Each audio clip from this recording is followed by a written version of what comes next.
To climb the ranks, you need to know how each role works. Pro players have a universal knowledge of this, which is why they can swap to different agents and still dominate in their ranked games and on the big stage. Whether you just want to beat your friends or climb the ranks to Celestial, in this video we're going to cover how to actually play the tank role, and I'm going to give you information which the pros try and gatekeep from you, so make sure you stick around and watch to the end. Like and subscribe if you find this content enjoyable, and comment below what tank you play and what tanks you want to see in the game. Without further ado, let's get into it. Regardless of the tank hero you play, you will always have the same job in every situation. 1. Control the flow of your team. Tanks are meant to push forward with their team and walk back if things get a little bit too intense. You ought to take charge of the flow of battle for your team. Note that you should only push forward when you're fully grouped up or if you have a coordinated attack. 2. Lock down a site. Tanks are normally the first people on site to soak up all the damage and then subsequently push forward, controlling the flow.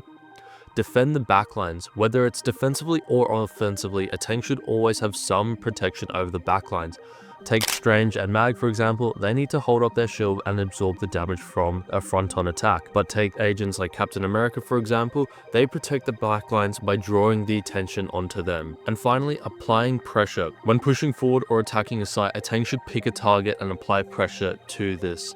For example, for tanks, that's moving them off the point or pushing them back and making the enemy tanks retreat.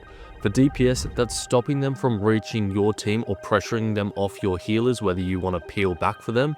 And for support, it's pressuring them to stop healing their team and divert their attention onto you that they can either try and escape. There are two types of tank roles. There's the main tank and then there's the off tank. Main tanks are protectors and have large amounts of health.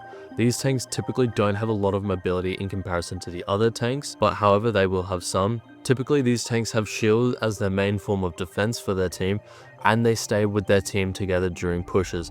Now an off tank protects by destroying the enemy backlines and drawing the attention onto them.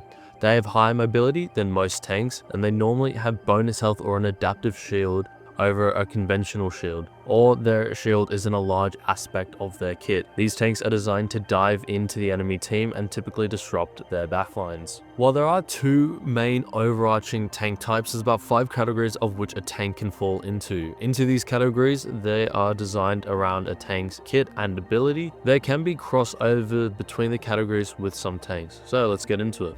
Brawl. These tanks are predominantly melee heroes.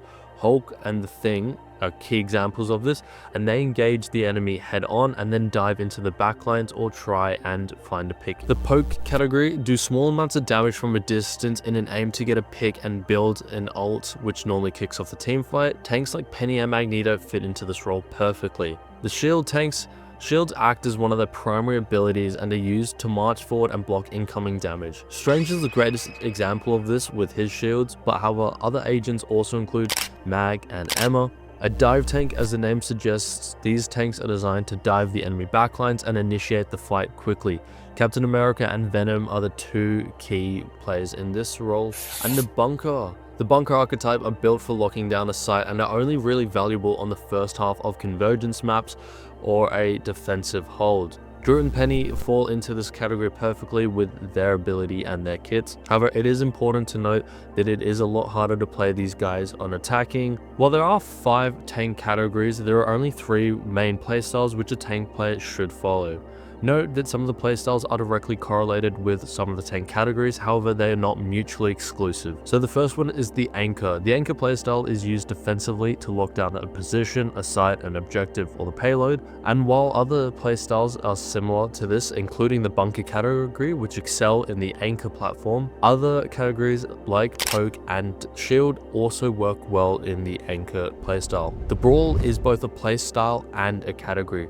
Brawl playstyle is used to charge head-on into the enemy for close encounters, and the Brawl category tanks excel in this role. However, some other tanks including Groot and Emma Frost, especially in her diamond form, also excel in this too. This is used for more attacking the point and the objective. And a dive, which is similar to the Brawl, is its own category and playstyle. Tanks are to dive into the enemy backlines, so moving past the tanks and everything, to disrupt the flow of healing from the support to the tanks and other DPS. Venom, Cap, as well as Hulk are great at this, and it's important to note that this playstyle is very risky as it could cause to you feeding if you don't know how to cycle your cooldowns correctly. While you can play any tank in any realistic playstyle, there are some categories which a tank will excel in.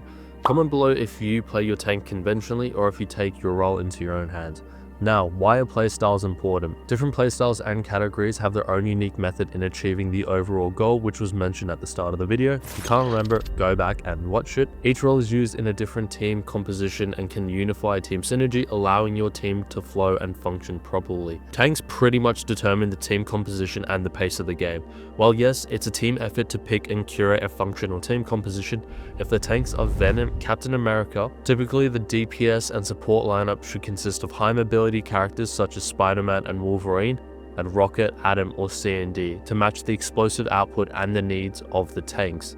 However, the tank playstyle and team composition should also come down and depend on the map type as well. There are 3 types of maps in Marvel Rivals: Quick Play and Ranked, which is Convoy, Payload, Domination, King of the Hill, and Convergence, which is a hybrid. Now, it's important to note what playstyle will actually perform properly on these maps. Anchor playstyles and bunker playstyles, or bunker poke heroes, excel in defensive as mentioned earlier in the video, which means they are conventionally great on the first part of Convergence maps and some domination maps when you have captured the point. Brawl and dive compositions are good for attacking all maps.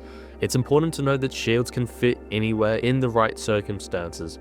While yes, a brawl agent could be used defensively, take Thor for example, his only ranged ability is when he throws his hammer Mjolnir and he activates his Ruin Awakening ability. If you're on the Tokyo 2099 map or Clintar first point, he would need to push far into the choke point to stop the enemy from pushing all the way onto site where they could overwhelm the team. Him pushing all the way up into the choke point could lead to him feeding and the overall potential map loss or the point loss. When the first point has been captured and you are attacking the payload, which is a more centered and closed off point or objective that everyone is surrounding on, it would work well there as it's a smaller point, but there would also be more corners and cover for him to play around and to dive from, in comparison to a large open area like the first point. Now, I've covered a lot of information in this video.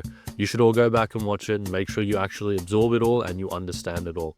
But thanks for watching regardless. If you did enjoy the video, please like and subscribe, and I hope you learned something new about the tank role.